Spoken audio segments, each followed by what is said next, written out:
മനസ്സിനെയും വിശുദ്ധീകരിക്കുന്നതിന് വേണ്ടിയാണ് നല്ല ചിന്തകള്, നല്ല പ്രാർത്ഥനകള്, വഴിപാടുകള് ഒക്കെ അതൊക്കെ ചെയ്യുന്നത്. അപ്പൊ രാമായണ മാസാരംഭമായിട്ടും ഹിന്ദുക്കൾ ഈ സമയത്ത് ആചരിക്കുന്നുണ്ട് നാളെ മുതൽ.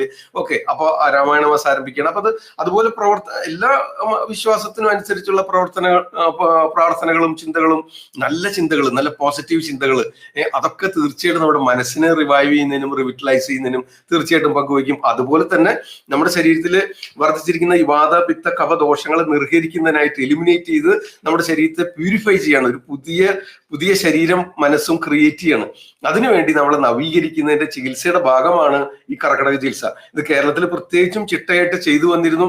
പിന്നെ മറ്റൊരു സംഗതി പറഞ്ഞു വരുന്നത് എന്താണെന്ന് വെച്ച് കഴിഞ്ഞാൽ, ഈ കർക്കിടക മാസം കോരിച്ചൊരിയുന്ന മഴയും, ഇപ്പോഴത്തെ കാര്യമില്ലാട്ടോ പറയുന്നത്, കോരിച്ചൊരിയുന്ന മഴ, പുറത്തിറങ്ങാൻ പറ്റാത്ത മാതിരത്തെ അവസ്ഥ, വ്യാപാരങ്ങളൊക്കെ കുറയുന്നു, കൃഷിയൊക്കെ കഴിയുന്നു. ഈ സമയത്ത് കൃഷി നടക്കില്ല, മറ്റ് വ്യാപാരങ്ങൾ നടക്കില്ല.